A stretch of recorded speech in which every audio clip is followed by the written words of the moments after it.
हाँ, सबसे पहले करेंगे बेटा रिवीजन, समाप्ति एक्सप्रेस चलाते हैं और पिछली क्लास का क्विक रिवीजन करते हैं बेटा। तो हमने बेटा लास्ट क्लास में क्या क्या पढ़ा था? हमने लास्ट क्लास में पढ़ा था ह्यूमन रेस्पिरेटरी सिस्टम, हमने लैरिंग्स से स्टार्ट किया था। लैरिंग्स को कहते हैं वॉइस बॉक्स, ये होता है ट्रेकिया के जस्ट ऊपर। ट्रेकिया की ओपनिंग को कहते हैं मैम, ट्रेकिया की ओपनिंग को कहते हैं मैम ग्लॉटिस, और ये होता है लैरिंग्स। लैरिंग्स का एक कार्टिलेज होता है, वैसे तो 9 कार्टिलेजेस से मिलके बना होता है, बट लैरिंग्स का एक कार्टिलेज होता है मैम जिसे बोलते हैं एपिग्लॉटिस। ये epiglottis is a cartilaginous flap बेटा that covers the glottis during the swallowing of food. जब फूड स्वेलो करते हो तो फूड स्वेलो करते वक्त में लैरिंग्स के अंदर खाना ना चला जाए तो ग्लॉटिस क्या करता है, उसको कवर कर देता है, फूड आपके बेटा विंड पाइप में एंटर नहीं कर पाता। फिर बेटा हमने पढ़ा कि आगे जो ट्रेकिया होता है उसमें मैम इनकम्प्लीट सी शेप कार्टिलेजिनस रिंग्स होती है। मैम इसमें इनकम्प्लीट क्यों होती है रिंग्स? इनकम्प्लीट रिंग्स इसीलिए होती हैं बेटा क्योंकि पीछे की साइड पे होता है बेटा ईसोफेगस। ईसोफेगस डॉर्सल साइड पे है, वेंट्रल साइड पे आपका बेटा ट्रेकिया है, तो पीछे की साइड डॉर्सल साइड पे क्योंकि ट्रेकिया है, ईसोफेगस है, that's why the rings are incomplete on the dorsal side. ठीक है, यस एवरीवन। फिर बेटा ट्रेकिया डिवाइड करती है at the level of fifth thoracic vertebrae, fifth thoracic level के लेवल पे ये डिवाइड करती है और डिवाइड करती है into primary bronchi. Primary bronchi divide करती है secondary bronchi, secondary bronchi divide करती है tertiary bronchi, tertiary bronchi divide करती है बेटा इनिशियल ब्रोंकियोल्स। यहां तक आपकी इनकम्प्लीट सी शेप कार्टिलेजिनस रिंग्स होती है। इनिशियल ब्रोंकियोल्स के बाद आता है बेटा क्या? टर्मिनल ब्रोंक्यूल्स, जिसपे आपकी सी शेप कार्टिलेजिनस रिंग्स नहीं होती, लेकिन एक्सटर्नल नॉस्ट्रिल से लेके आपकी टर्मिनल ब्रोंक्यूल्स तक का जो पार्ट है ये कहलाता है कंडक्टिंग जोन, क्योंकि ये एयर को कंडक्ट करता है। कहां लेके जाता है? आपके एल्वियोलाई तक लेके जाता है। ये ह्यूमिडिफाई करता है, ह्यूमिडिफिकेशन ऑफ एयर, मॉइस्चर दे रहा होता है उसमें बेटा, मॉइस्चर करता है एयर को, ये ट्रैप करता है डस्ट पार्टिकल्स को, और ये आपके एयर को बॉडी टेम्परेचर पे लेके आता है। फिर आता है एक्सचेंज जोन।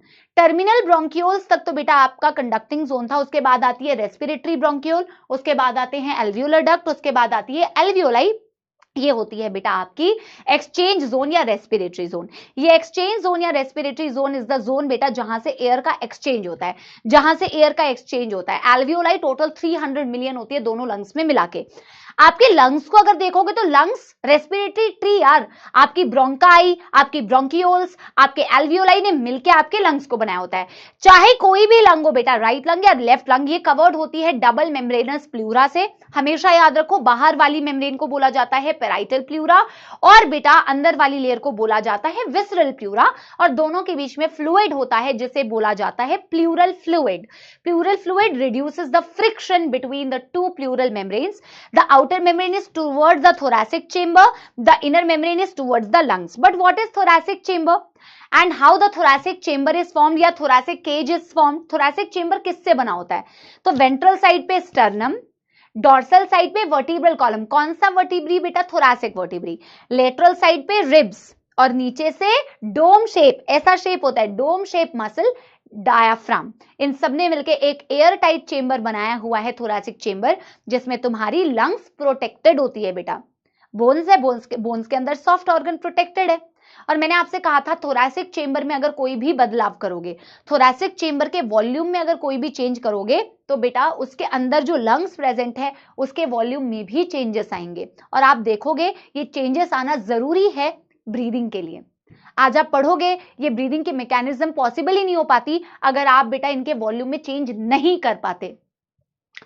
यस एवरीबॉडी, जल्दी से बता दो यहां तक किसी को कोई भी दुख, दर्द या समस्या नहीं है? तो बेटा शुरू करें फिर आज का टॉपिक। यस एवरीबॉडी, चलिए जी, चलिए मेरे प्यारे प्यारे जगसे सपोले, बहुत ही ध्यान से सुनिए बेटा। जैसे कि मैं आपको बोल रही हूं, दुर्घटना घटती है जैसे ही अटेंशन भटकता है। नोट्स को इतने प्यार से पढ़ो, इतने अच्छे से पढ़ो कि यार मैं तो आपको बोल ही रही थी डे 1 से कि नोट्स के बाहर कुछ आता भी नहीं है। अतिरिक्त के चक्कर में जो आने वाली चीजें होती है ना वो भी भूल जाते हो। बहुत अच्छे से ईमानदारी से फॉलो करो, ठीक है? चलिए जी, इसी बात के साथ में हम आज का बेटा टॉपिक स्टार्ट करेंगे। हमने कल किस पे एंड किया था वो नोट डाल के लिखा था ना, any change in the thoracic chamber will lead to the change in the volume of the pulmonary cavity या लंग्स, ऐसा आपने लिखा था उस नोट से। आई थिंक आपने लाइन एंड की थी। आज हम बेटा करेंगे मैकेनिज्म ऑफ ब्रीदिंग। हेडिंग डालो,